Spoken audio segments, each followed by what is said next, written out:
I'm going to do is just give you some information, review a little bit of the dietary guidelines and some physical activity. I'm glad you guys are enjoying your lunch because I might be giving you some tips on that as well. So again, I'm really glad to have this opportunity to talk to you guys. And okay, happy Friday. Did it shut off? It has shut off. There we go. On the side, there's a power button.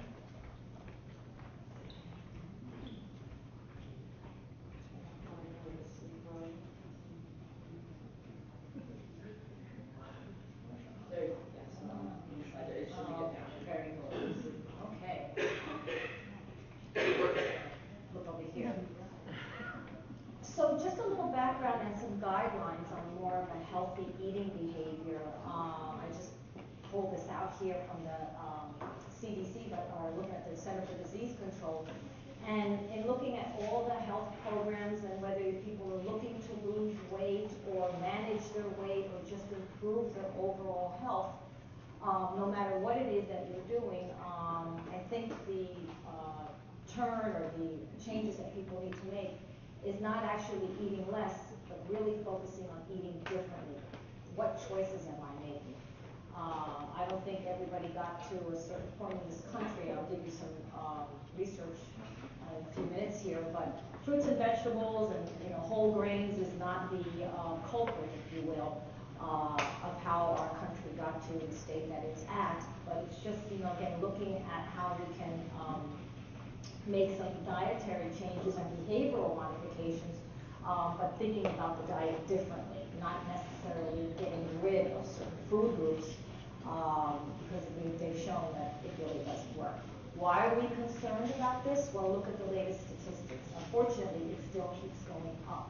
Almost 70% of this country is either overweight or obese. And if you can look now, out of those statistics, more people are obese at this time. Normal weight people are now the minority. And this are the adults. We haven't even talked about the children now with the child with obesity that are starting to be incorporated in some of this data, but there is a problem. And we're as a country, and we can go into healthcare, and politics, and budgets, and everything like that. But the bottom line is we need to make some changes.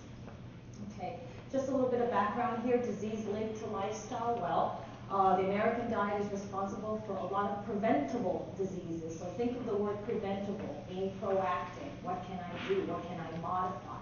What do I have control over? Diabetes, heart disease, cancers, lots of different kinds of cancers.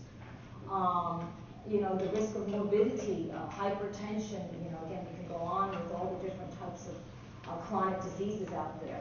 What runs in your family? What are you particularly concerned with? Well, I'm kind of young now, I don't have to really worry about that. Well, time goes by really quick, and the sooner we can make some dietary changes, even the slightest modification, you can prevent a lot of these risk factors, if you call them, and be proactive and, hopefully lessen some of these statistics that just seem to be going higher and higher all the time. Heart disease, look at what's modifiable versus what's not. We can't do anything about our gender, our hereditary, our genes, there's certain things that we're born with, we got what we have. But if you look on the modifiable side, look at all the things that we can do. Not smoking, keeping active, looking at the diet. There's a lot of things that if you do that, you can prevent or at least delay as long as possible a lot of these, chronic diseases. So what I'm going to be focusing on is just touching base on a few parts of the dietary guidelines, and just giving you some tips and some quick information here. But hopefully you can take home a few ideas of maybe a few strategies that you want to put into place. You'll notice how easy that they are, some of these strategies are, and that's something you can take home with your family, share, and the more you do it and put into practice, the easier it becomes because it'll become more of a behavior. And again, this looks like a wordy, but just some of the key recommendations here, obviously reducing your sodium, looking at the amount of cholesterol that you're taking in, lowering the intake of saturated and trans fats. And again, all information that's been put out, through the literature, you hear it on the news. in the papers every day. There's something that we have to be watchful for. But how are people using this information? How are you using this information? Do you even care about this information? You know, until something happens to me, kind of thing. So again, maybe just looking at this guidelines and seeing if there's one or two things that you can take with that. Now, years ago, we used to have the pyramid. If anybody back in the day remembers the dietary pyramid, and that's gone on by the wayside. Kind of was a little complicated. Now we have my plate. Has anybody seen this out there? I'm glad. And I like this looking colorful, but I'm going to touch base on different parts of this plate. And as you guys are eating your lunch, think about what's on your plate.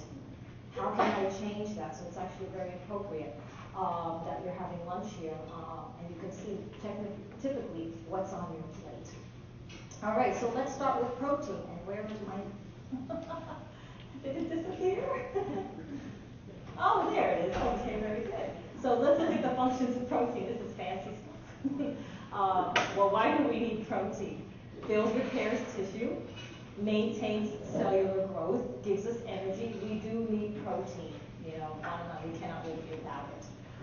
Especially when we are sick, have surgeries, injuries, we need protein to help heal and recover. So we need to have that. Did you know that protein increases satiety level? And that's one of the things that I'll discuss towards the end of my talk about our weight management program and what we use for our weight loss patients with higher amounts of protein because it makes you feel fuller for longer. So we can go a little bit more into that. It doesn't increase blood glucose levels. And you may need some more protein as you age, or if you're doing strength training or anything that you might be doing, that could be something that you keep in mind. Okay. What are the sources of protein? Well, protein mostly comes from animal sources, such as eggs and fish and poultry, red meat, milk, yogurt, Greek yogurt. Who uses Greek yogurt? That's my new favorite. Excellent source of protein. You can get the low fat, keeps you fuller for longer. So a lot of our patients use it. I think that's a great item. Something probably not anything new, but I think it's actually great that's been added. And also soybean, tofu, plant type protein, legumes, that sort of item. So those are the different sources of protein that are out there. So again, think about what your choices you're making lately. Do you have a source of protein every day? Well, for those that want to know how much do I need, well, what are you talking? How much do I need? So the guidelines usually are about 8 grams of protein per kilogram of body weight. So kind of the way I look at it, very briefly, if you will. It's about 50 grams a day. Depending if you're a child, you're pregnant, you're recuperating from surgery, it might vary a little bit. But about 46 grams for women, about 56 grams for men. So I say about 50, you can use that as an example, per day. You really don't need any more than that. So people that might be overdoing the protein, a lot of protein shakes or those bars or the protein water and all of that, depending on what else people are taking in their diet, you might be getting too much. What happens when you have too much protein? It gets stored as fat. Okay, so again, when you're looking at your plate and what you're taking in, just to be aware of that, because some people may be overdoing it. Okay, the normal size, and you guys may have seen this before in the past here, but the normal size for a serving of protein is 3 ounces. That's it. Well, I went out and I had a steak and it was about 12 ounces. Well, that's about 2 to some days worth. Do we really need a 12 or 16 ounce piece of meat?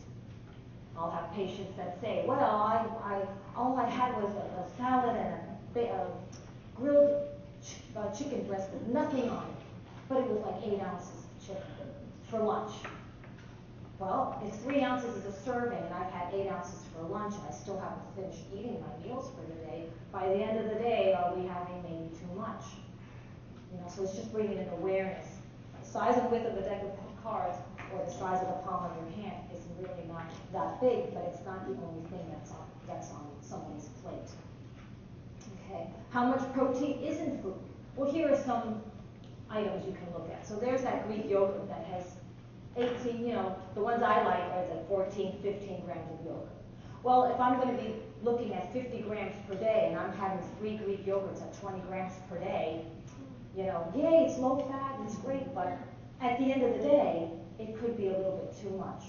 So it's just to bring awareness. I don't expect you guys to be going and start calculating every type of grams, because realistically, that's not what we're going to be. People are going to be sitting there calculating the grams of proteins, carbohydrates, and fat. You'd be like, oh my God. But just to be awareness of portion sizes and what one is having on their plate, and you can automatically do that. And after a while, people tend to have a routine, eat same type of foods, so it's easier to figure out what types of protein sources you tend to gear towards the most.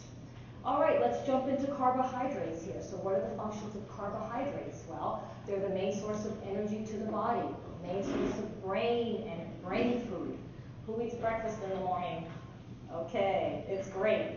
That's when we, I think, need our brain food the most, and it's interesting on patients that come into our weight management program, how many don't have breakfast. Their first meal is way in the afternoon. You know, our bodies need that fuel to function efficiently, and glucose is, carbohydrate is part of it. There are different types of carbohydrates. There's glucose. If it's not used right away, it's stored as glycogen, but anything extra that's not used or utilized in the body is stored as fat. So what are the sources of carbohydrate? Well, they come from, mostly, plant sources and some animal sources as well, but fruits, vegetables, your grains, milk, other dairy proteins, even some honey, sugar. I mean, there's different types, and I'll look here, of carbohydrates, and you have more of your complex carbohydrate. There's your fiber.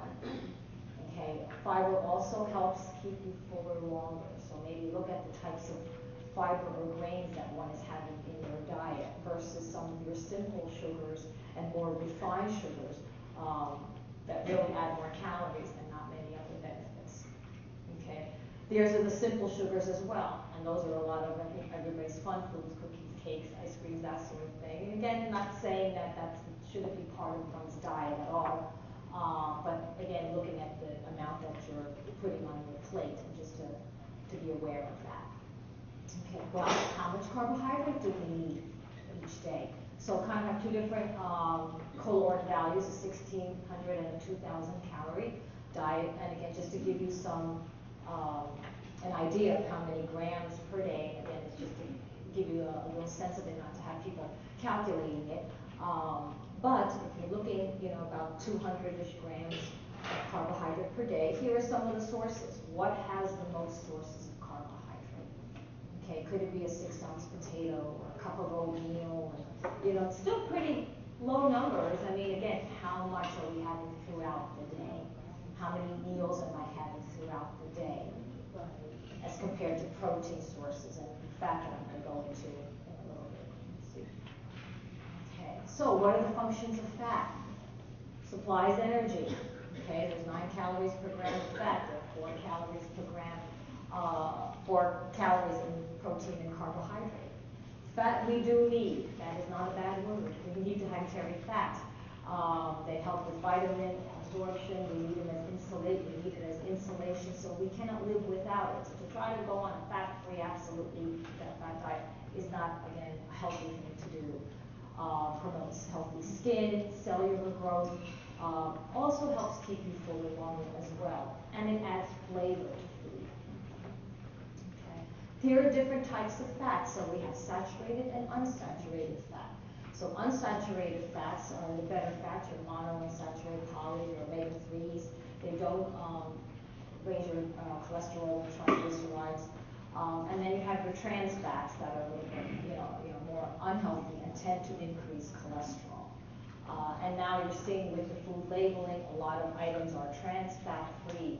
It's getting harder with that because trans fats are more semi-solid at room temperature. They're taking something that was normally liquid and make it into a semi-solid. So a good example of that would be margarine, doing that to make it. So it's just whatever that chemical reaction, it's just not healthy for the body. So include some of these in your diet, more of the polyunsaturated, some nuts, some seeds, some oils, avocados, olives, fish, walnuts, all good items. However, being 9 calories per gram, it's something in this category that you want to really be careful of how much you're adding to to your foods when you're cooking, what you're pouring on top of those potatoes, or what you're sauteing vegetables in. Being, unhealthy or healthy, saturated, unsaturated, it just really boils down to the amount that you're using, in your everyday cooking and your choices. Something that you want to cut down, of course, is on your unsaturated, your shortenings and your margarines. And I know there's some meats in there that naturally do have cholesterol and some fats in them. So again, how much are you having in your diet? Our patients have a tough time when they eat out because it's hard to, you don't know how food has been prepared. You can ask for things with nothing on it, but you don't know what that person in the grill, that they're putting lard on the grill already to cook everything. They're just not adding it to your piece. So it's just to be aware when one is dining out, what choices you want to make, because sometimes it's really hard to tell how food is prepared. So just to be aware of that. Okay. So how much fat do we need in our diet? So looking at a 15 or 2,000 calorie diet, it's going to be anywhere from 40 or so to 60 grams of fat per day. Unless you're again looking to increase for whatever reason. Again, some people might need a little extra in calorie form. Cancer patients, for example, they need a little bit more. So again, there's some people that might need some extra calories for medical reasons. Well, how much? Here are some examples of how much fat. So if I'm looking at 60, 65 grams per day, what are the sources that have the highest? Okay, sorry, I'm not poking fun at In-N-Out or any other item, but just to show you, one In-N-Out ship. Well, the In-N-Out double, 40, so maybe the single might be, and if it was a double, I'm trying to guesstimate that a single is maybe a little bit less, but a single hamburger has less fat than that shake. So depending on what the heck they put making in the shake, I didn't have the hamburger, I'll just drink the shake, and you end up having more fat and calories, and you're probably better off with the hamburger.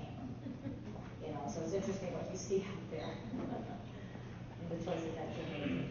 So the balance between health management, weight management, again, if you're looking to lose weight or just trying to improve, get a little bit more fiber, some nutrients into your diet, it's that whole balance and what you need to do. So again, just look at this and what choices you can make.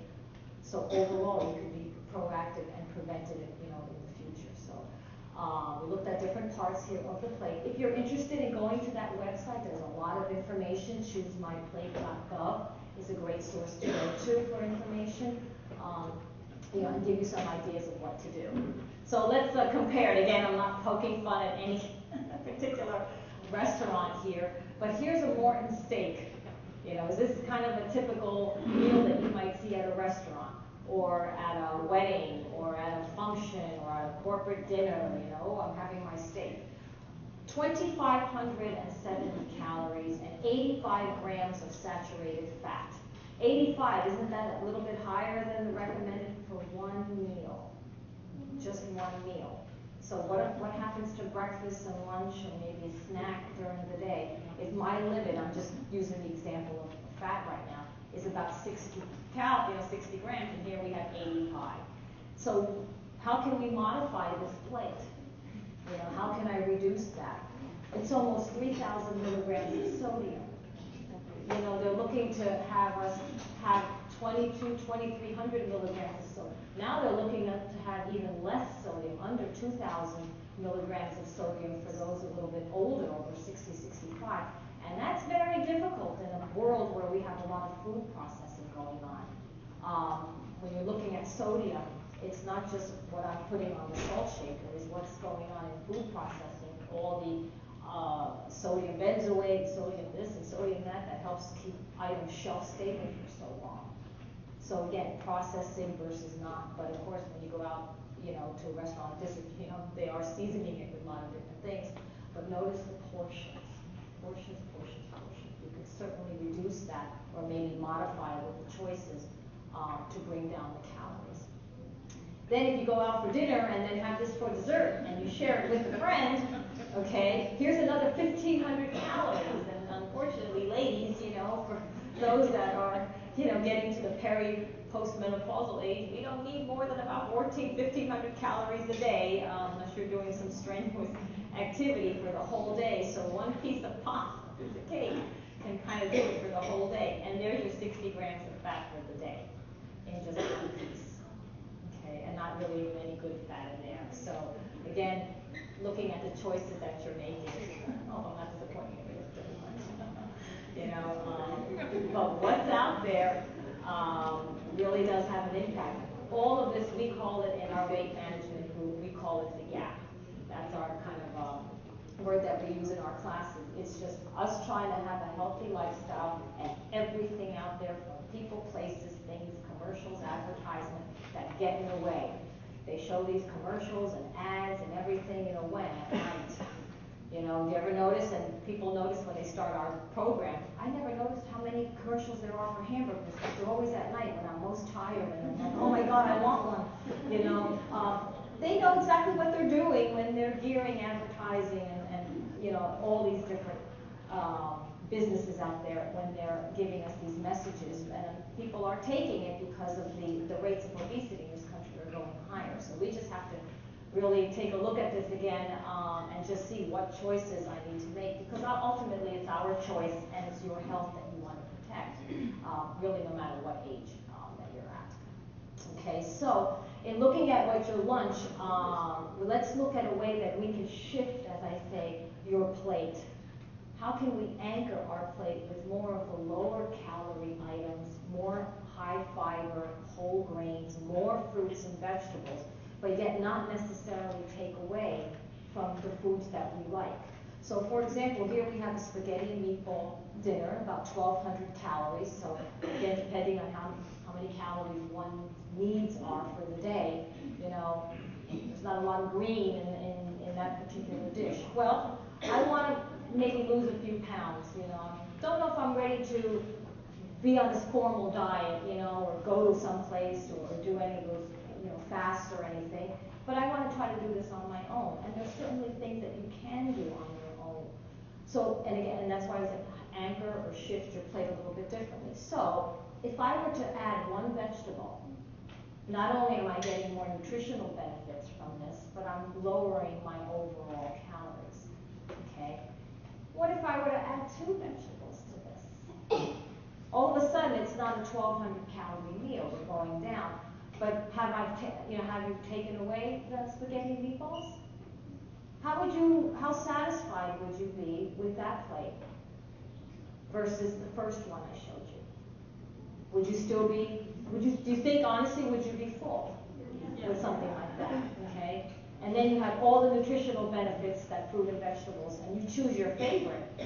But that's another way that we're trying to get Americans to rethink their plates. Not taking away. We hear too much, you can't have this, you can't have that, let's take this away. And it works for a little while, and then we get, never mind, it gets bored, and we go back. So we have to think differently. And this is a way that we can do that on our own, even if you start with just one meal. Okay. So look at the calorie difference and the savings. Okay, so if you're looking for that, and also the added nutritional benefits that you get, I think says it all. About 400 calories saved. Okay. Add in your fruits and vegetables, you guys. They are convenient. Anything that you like. Ever since I moved here from New Jersey, you know, California, no excuse. We have lots of different fruits and vegetables at our pick. You know, just about, you know, all the time, every day of the year. We do have an abundance. Enjoy it. Start out with your favorites. Grab a fruit. Throw them in the car, throw them in classrooms, backpacks, offices, home, wherever you are, and just slowly start to increase that, and you'll slowly start to decrease the intake of higher calorie foods, and it just naturally happens. And you can be creative with those type of choices and have fun with them. I'm always telling patients, you know, let's try something, you know, different, like grilling fruits and adding fruit to your meals, and maybe, you know, vegetables to our, you know, a snack, for example. Some people do that automatically. Other people, it's something new, different ways to cook fruits and vegetables so you enjoy them. Go for the rainbow, as we say, a rainbow of color. It'd be interesting how some people only have bananas and apples. And they just stick to sort of one color. Never really experiment with other colors, like purple. your eggplants or your whites like jicama. You know, like, what can I do with that? That's really cool, you know. And then when you find something that you like, it becomes part of your diet. And very easily, you'll see your amounts going to at least 5 servings of fruits and vegetables a day. That's what we recommend, 5 1-cup servings in our program. And just see, how many fruits and vegetables do you have a day? A standard, average, you know, apple, pear, peach, you know, banana is a serving. If you can get 5 a day, that's wonderful. The average American's lucky they get 2 in a whole day. With all this abundance, we are just not doing it. It's too much of the other foods that are taking over, and it's such an easy thing to add. It could be fresh, canned, or frozen, doesn't matter. If you're worried about sodium and you want the convenience of cans, look for low sodium canned items, or put them in a colander and rinse them. You'll get most of the sodium out. Because I get that question quite a bit. Well, I have to watch my sodium, but I like the convenience of the pop-up cans.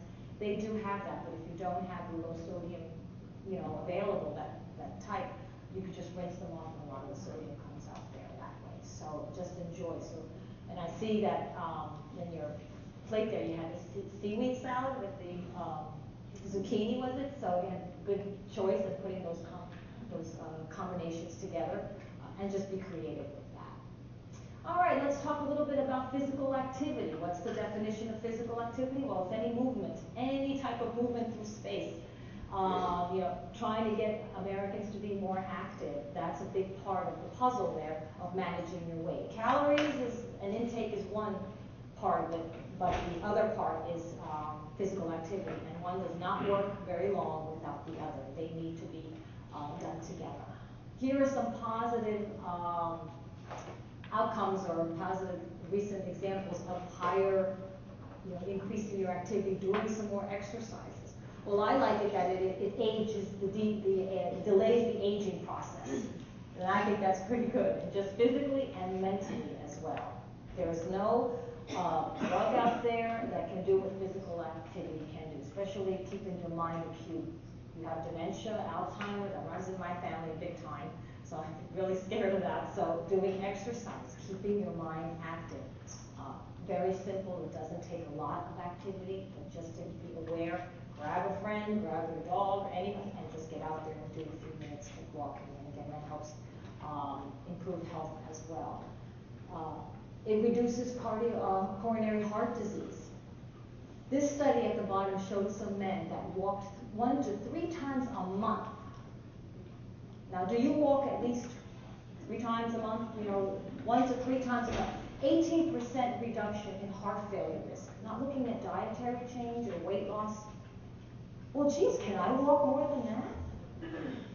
Hey, look at, and may not even feel that, but it's so powerful and so impactful that just getting up and moving, getting away from your desk a little bit, taking that little walk, you know. It doesn't rain here hardly ever, so there's no excuse, you know, with the weather that you can get out there and do some exercising. And again, it's very, very impactful. Who's a couch potato, okay? Well, sitting too long actually is not very helpful, okay? They're showing studies with that. And unfortunately, people are working longer hours with the economy and everything in the state that we are. We need 28 hours in a day to get everything done. People are exercising less and less, so we have to get another, you know, become creative and find different ways to increase our activity, but also have fun. Isn't this interesting? You know, TV's got smaller, but people got bigger. You know, okay, over time we're going in the wrong direction. And, you know, we love technology. But I see, you know, my husband's a substitute teacher, and he sees the kids texting, and oh my gosh, they can write novels with their family. And I'm like this, you know, trying not to do that. But there's not a lot of activity.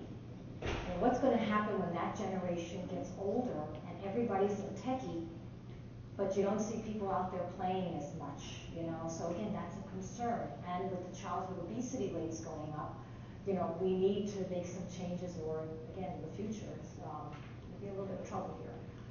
Okay, so looking at the guidelines for Americans, give you some examples of aerobic and strength training activities. 2.5 hours of moderate intensity, or an hour and 15 minutes of vigorous intensity. Some people like strength training. Well, I don't have 2 hours to do that every day, and I got work and family. how can I break that up? You know, we talk a lot about small bouts, small, attainable little sessions. Let's go for that 5-minute walk. Let's go for a 10-minute walking meeting. Got a lot of our patients and clients that, you know, have walking meetings, and they're very productive. You just get out of your chair, you decompress a little bit, and they become productive. So how can I incorporate physical activity during my day? Others do more sports, walking, biking, surfing, you know, dancing, Zumba, you know, tennis. If that's something that you'd like to get into or are already into with the gym and everything, you know, where you live, that's also very helpful. But if there you see an opportunity to take a few extra steps or a few extra you know, minutes a day to get some activity, then there is also lots and lots of benefits from that.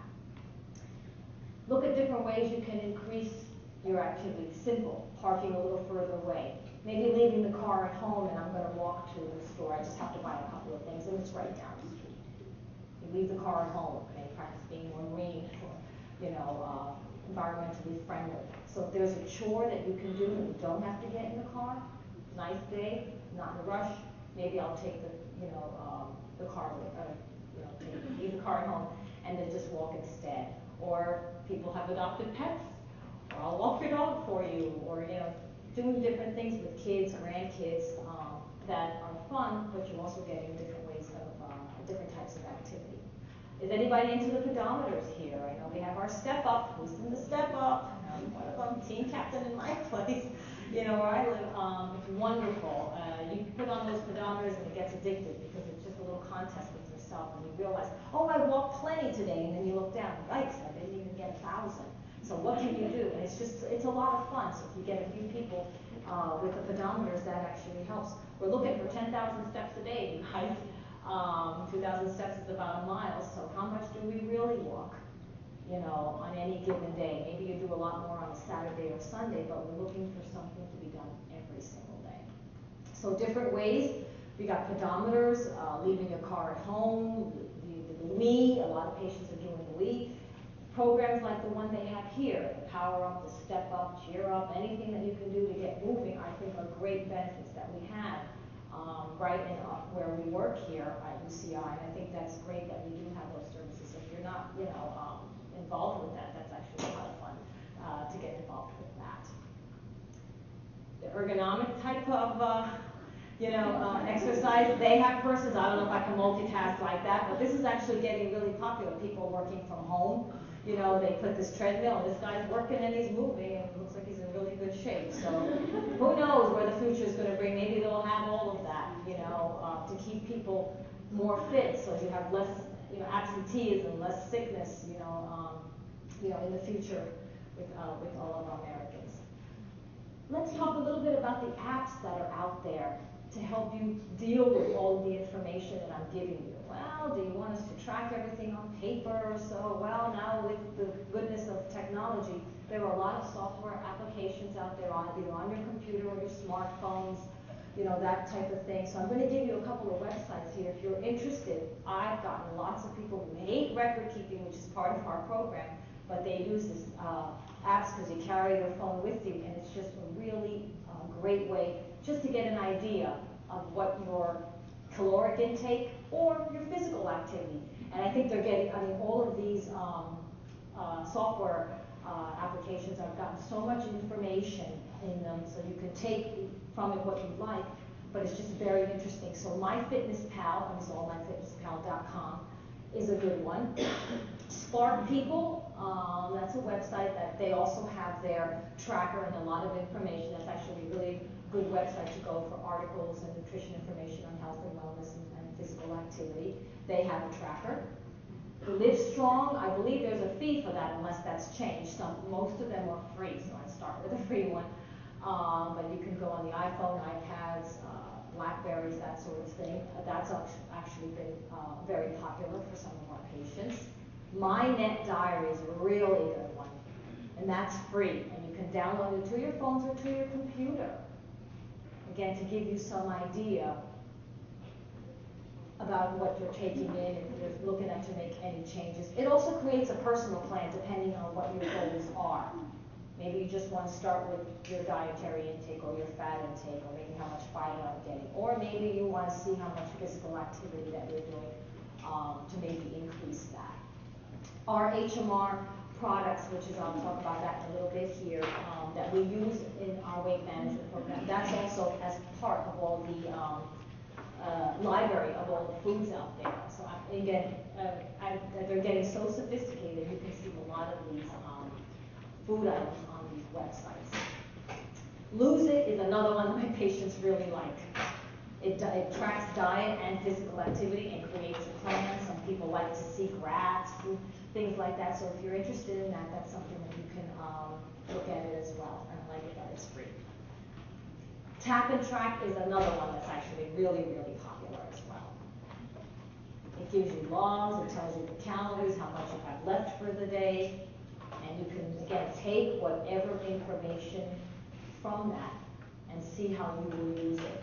So, you know, the idea is hopefully not to get overwhelmed, but maybe take one or two strategies and take it from there and make some changes if that's the route that you'd like to take. Some people like pen and paper. You know, it's whatever works best for you. Okay. And I'll just talk a little bit here about our program here. We will have a table at the Wellness and Safety Fair here in a couple weeks, and maybe you guys who have been here in the past, we've had a table here for many, many years. But we do have a weight management program right here on campus at the Gottschalk Medical Plaza. We've been there for about 15 years. We use meal replacements for our weight management product, and meal replacements are just that. They're meant to replace a meal. HMR is one brand, but another example of a meal replacement is Lean Cuisine and Healthy Choice and Smart Ones. Nothing wrong with that if it helps shift that portion on your plate.